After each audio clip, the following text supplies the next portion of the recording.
On le sait tous, la technologie évolue à une vitesse folle. Et ça pose un vrai défi pour l'éducation. Comment faire en sorte que les compétences numériques qu'on enseigne aujourd'hui soient encore valables demain? C'est exactement de ça qu'on va parler. Pour commencer, il faut bien se rendre compte de l'ampleur du phénomène.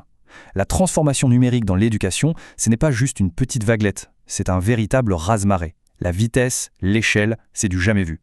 Alors accrochez-vous bien à ce chiffre, presque 12%. C'est la croissance annuelle attendue pour le marché français de l'EdTech.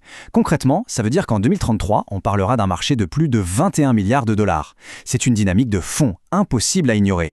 Et attention, ce n'est pas juste une histoire de business, c'est une vraie nécessité stratégique. D'ailleurs, l'Union européenne elle-même a des objectifs très clairs là-dessus. On veut que la grande majorité des adultes aient une maîtrise solide des bases du numérique. Tout ça nous amène forcément à la question qui compte.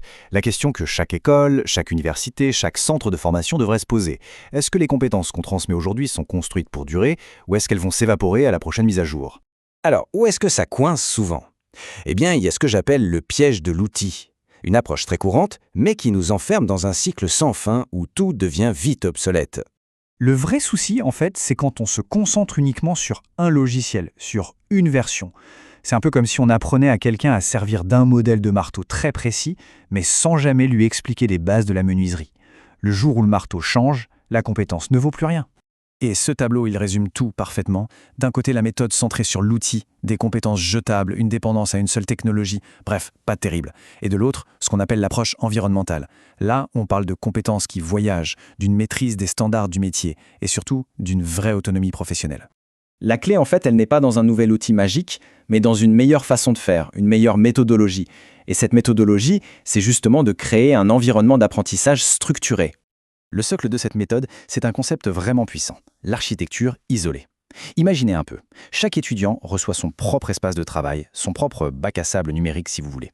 C'est un environnement pro, complet, sécurisé, où il peut créer, expérimenter, tout gérer sans jamais déranger son voisin. Et ce qui est génial, c'est que tout est pensé pour que ça fonctionne. On utilise des outils que les étudiants retrouveront partout sur le marché du travail. On les fait bosser sur des projets réels. Et en même temps, pour les profs, tout est centralisé, simple à suivre. On peut même déployer un site par élève pour toute une classe en quelques clics, sans aucune prise de tête technique. Et d'ailleurs, la mise en place est d'une simplicité déconcertante. 3 étapes, c'est tout. On crée sa classe, on déploie les outils et on suit la progression. Ça permet aux formateurs de se concentrer sur ce qui compte vraiment, enseigner. Et ça, ce ne sont pas que des paroles en l'air. Les retours du terrain le confirment. Cette approche change radicalement la donne. Les étudiants n'apprennent plus seulement la théorie, ils acquièrent une vraie maîtrise, celle qui fait la différence dans le monde professionnel. Bon, tout ça c'est bien beau, mais concrètement, ça nous mène où? Vers quel type d'établissement? Eh bien, vers un établissement qui a un temps d'avance. Premier chiffre choc, 90%. C'est le gain de temps estimé sur toute la partie technique. La configuration, la maintenance des sites des étudiants, c'est juste énorme. C'est du temps que les équipes peuvent enfin réinvestir dans la pédagogie. Et qui dit gain de temps, dit bien sûr gain d'argent. On parle d'une baisse des coûts de fonctionnement qui peut aller jusqu'à 60% par rapport à des solutions faites maison. C'est considérable. Et donc, au bout du compte, qu'est-ce qu'on obtient? On obtient un établissement qui anticipe. Un établissement qui est parfaitement en phase avec ce que le marché du travail demande, qui peut se concentrer sur sa mission première, la pédagogie, et qui gère ses ressources de manière ultra efficace. On termine donc avec cette question, une question qui, je pense, résume tout. Est-ce que la pédagogie actuelle est là pour préparer à la prochaine mise à jour d'un logiciel ou pour préparer à la prochaine décennie d'une carrière? Le choix qu'on fait aujourd'hui, c'est lui qui dessinera l'éducation de demain.